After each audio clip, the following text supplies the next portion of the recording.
It seems strange that the Intercontinental Championship wasn't defended at Fastlane, as we're just weeks away from the show of shows and WWE didn't even bother to showcase it on its final pay-per-view before Mania. Perhaps WWE could have replaced one of the matches on the card, but at least Balor got a chance to defend the championship on Raw last night, where he would go one-on-one with the former Intercontinental Champion Bobby Lashley, who lost the title at the Elimination Chamber pay-per-view. But unlike at the Elimination Chamber pay-per-view, the almighty Bobby Lashley would be on his own, and was not accompanied by the man who cost him the championship, Lio Rush. Like most matches, Lashley had a massive power advantage over his opponent, but speed and agility was on the side of Balor, something that helped him when he nearly slayed the Beast Incarnate at the Royal Rumble. So Lashley's best course of action was to keep Balor grounded, so that he's unable to execute some of his high-flying moves, the coup de grace in particular. However, Lashley didn't do a good enough job at keeping him down, as a resilient Balor got back to his feet, hitting drop kicks and a standing double stomp to Lashley's chest. Balor tried to roll him up for a pin, but only got a 2 count, and then followed with a sling blade to take him down. With Lashley dazed, Balor was ready to hit the coup de grace from the top rope, but just as he was about to climb the turnbuckle, the bell was ringing. It was Lio Rush who managed to snatch the timekeeper's hammer to try and distract him. Balor managed to take him out with a swift kick to the head, but Lashley then managed to counter a springboard by Balor into a spear, getting the 3 count and the title, beginning his second reign as Intercontinental Champion. But why? Why was Balor defeated on Raw for the IC title, only holding it for 22 days? Well, we have 3 reasons why.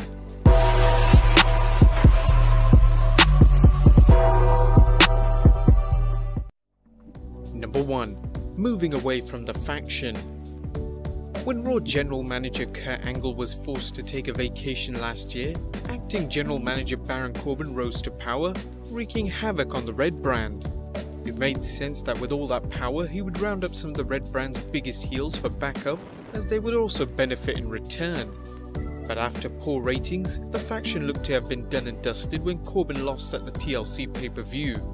Plus, if that didn't happen, he would have lost all power thanks to the McMahons who did away with all authority figures when they ushered in a new era. So it was baffling why both McIntyre and Lashley once again joined up with Corbin on Raw before the Elimination Chamber pay-per-view, since now he's just a regular heel on the roster. He has no power and the faction made no sense at all now, but they were defeated at Fastlane by The Shield. Drew McIntyre proved to be an incredible heel by looking to end Dean Ambrose's career in a Falls Count Anywhere match, and with Lashley winning the belt again with the help of Lio Rush, they have reaffirmed their partnership. The faction has done its job of giving the Shield a reason to reunite and defeated them at Fastlane. Lashley should now continue his singles run once again with the help of Lio Rush by his side, breaking away from that redundant faction. Number 2. The Demon King rises at WrestleMania. Finn Balor's NXT run was distinguished by his remarkable excellence in the ring, as well as his dramatic entrance, complete with elaborate face paint and costuming that transformed him into the Demon King. Whilst he wasn't invincible with the paint, as he lost his match against Samoa Joe at NXT TakeOver The End in 2016, fans are well aware that when Balor dons the iconic face paint, shit's definitely gonna go down. As Balor fans know, the makeup is not an everyday affair, but reserved for special occasions. For example, when Balor worked in NXT, he only wore the face paint to NXT TakeOver events. The Demon is also a special power that Balor taps into on special occasions.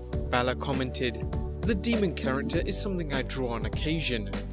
It's something that requires a lot of focus to tap into, and really requires the right situation for me to sort of draw on that darker side of my personality." Recently, however, Balor's use of the Demon character has been remarkably rare, as we've not seen it since 2017's TLC pay-per-view when he went against AJ Styles. WWE will want to set up a big win for Balor on the grandest stage of them all. It might not be a one-on-one with Lashley, but with multiple WWE superstars, possibly bringing back the 6-man ladder match they used to have. Since he will likely be placed into a championship match at Mania, Balor will need to transform into the Demon King, slaying his opponents and winning back the championship at Mania, making for a huge moment, and this time a much more solid run with the belt. And number 3, Bobby Lashley needs the title more than Finn Balor. Fans are no doubt outraged that the title has been placed back on the shoulders of Lashley, but if you look at things in a different perspective, you'll see that Balor really doesn't need the title. The title is a gimmick after all, and only adds to the credibility of your character. Lashley possesses the look and the wrestling ability, but as far as charisma goes, his promos sound as convincing as George Mizanen's acting. Lio Rush was there to help Lashley with promos, but he can only take him so far. Lashley doesn't possess the same attributes as Balor, and is clearly someone who the fans have not invested in, whether he is heel or face.